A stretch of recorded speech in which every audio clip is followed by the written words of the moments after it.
Hi hello നമസ്കാരം. ഞാൻ ഇന്ന് ഏറ്റുമാനൂരുള്ള ഗ്രാൻഡ് അറീനയിൽ ഒരു ബാപ്റ്റിസം സെറമണി ഹോസ്റ്റ് ചെയ്യാൻ എത്തിയിരിക്കുന്നതാണ്. കാണുന്ന നിങ്ങൾക്ക് എല്ലാവർക്കും ഒരു നോർമൽ ബാപ്റ്റിസം സെറമണി ആയിട്ട് തോന്നുന്നുണ്ടെങ്കിൽ എനിക്ക് അങ്ങനെയല്ല, മോസ്റ്റ് സ്പെഷ്യൽ മൊമെൻ്റ് ആണ്. കാരണം എന്താണെന്നോ, ഈ രണ്ടുപേരും കണ്ടോ സ്റ്റേജിലോട്ട് വരുന്നത്, ഇവർ രണ്ടുപേരെ വെഡിങ് റിസപ്ഷനും ഞാൻ തന്നെയായിരുന്നു ഹോസ്റ്റ് ചെയ്തിരുന്നത്.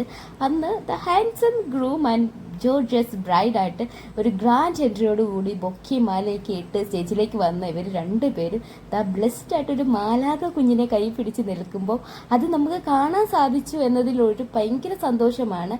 ആസ് എം സി എന്നുള്ള നിലയിൽ ഇവരെ ഏറ്റവും ബ്ലെസ്ഡ് ആയിട്ടുള്ള മൊമെന്റ് സെക്കൻഡ് ടൈമും എന്നെ ചൂസ് ചെയ്തതിൽ ഒരുപാട് സന്തോഷമായിട്ട് ഇവരോടും രണ്ടുപേരോടും എത്ര നന്ദി പറഞ്ഞാലും തീരത്തില്ല. എനിക്ക് നേരത്തെ അറിയാവുന്നതുകൊണ്ട് തന്നെ എനിക്ക് ഒരുപാട് വിശേഷങ്ങളൊക്കെ ചോദിക്കാനുണ്ടായിരുന്നു ലൈവായിട്ട്. പോരാത്തത് ഇവർ രണ്ടുപേരും കൂൾ മൈൻഡ്, പിന്നെ എന്ത് ചോദിച്ചാലും ഞാൻ എന്ത് കുട്ടി ക്വസ്റ്റ്യൻ ചോദിച്ചാലും എല്ലാം എനിക്ക് കറക്റ്റായിട്ട് റിപ്ലൈ തരും. ഇവരുടെ ബോത്ത് ഫാമിലീസും ഭയങ്കര കോപ്പറേറ്റീവാണ്. അതുകൊണ്ട് തന്നെ ഒരുപാട് കാര്യങ്ങൾ ചോദിക്കാനും പറയാനും ഒക്കെ സാധിച്ചു. പോരാത്തതിന് നമ്മുടെ ഒരു പേഴ്സണൽ അല്ല എൻ്റെ ഒരു ഫാമിലി ഫംഗ്ഷൻ എന്നുള്ള രീതിയിൽ എനിക്ക് കൂൾ മൈൻഡായിട്ടാണ് ഇത് എനിക്ക് ഹോസ്റ്റ് ചെയ്യാൻ സാധിച്ചതിലാണ് എനിക്ക് ഭയങ്കര സന്തോഷം. ആൻഡ് എൻ്റെ ഒരു ഡ്രസ്സ് കണ്ടോ, ഈ ഒരു ഡ്രസ്സ് എൻ്റെ ഒരു ഫസ്റ്റ് ഇവൻറ്റിൽ ഞാൻ പർച്ചേസ് ചെയ്തതായിരുന്നു. അതൊരു ബർത്ത്ഡേ ഫംഗ്ഷൻ ആയിരുന്നു. അതിനുശേഷം ഞാൻ ഇതങ്ങനെ യൂസ് ചെയ്യാറില്ലായിരുന്നു. പക്ഷെങ്കിൽ എനിക്ക് പിന്നീട് എപ്പോൾ ബാപ്റ്റിസം വന്നെന്ന് പറഞ്ഞാലും എനിക്ക് ഈ ഒരു ഡ്രസ്സ് ഇട്ടാൽ മാത്രമേ ഒരു പേഴ്സണൽ സാറ്റിസ്ഫൈഡ് ആകത്തുള്ളൂ. ഓൾമോസ്റ്റ് ബാപ്റ്റിസത്തിൻ്റെയും ഹോളി കമ്മ്യൂണിൻ്റെയും ഒക്കെ തീം വരുന്നത് വൈറ്റ് ആയതുകൊണ്ടായിരിക്കണം എനിക്ക് അങ്ങനെ ഈ ഒരു ഡ്രസ്സിനാണ് ഞാൻ കൂടുതലും പ്രയോറിറ്റി കൊടുക്കാറ്.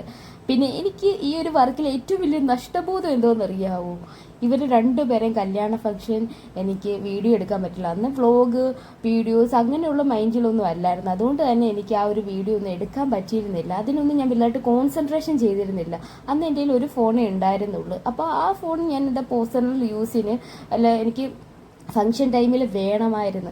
അതുകൊണ്ട് തന്നെ എനിക്ക് വീഡിയോ എടുക്കാൻ പറ്റില്ല. പക്ഷെ ആ ഒരു വീഡിയോയും കൂടി ഉണ്ടായിരുന്നെങ്കിൽ ഇത് കുറച്ചും കൂടി ഹൈലൈറ്റ് ആയിരുന്നു. എനിക്ക് ഭയങ്കരമായിട്ട് അതിപ്പം മിസ് ചെയ്യുന്നുണ്ട്. പക്ഷെ ഒരിക്കലും റീക്രിയേറ്റ് ചെയ്യാൻ പറ്റത്തില്ലല്ലോ. ഇനിയും എന്തെങ്കിലുമൊക്കെ ആരെങ്കിലുമൊക്കെ ഷെയർ ചെയ്ത് ആ വീഡിയോ കിട്ടുവാണെങ്കിൽ നല്ലതായിരുന്നു. അപ്പോൾ ഇത്രയുള്ള താങ്ക് യു.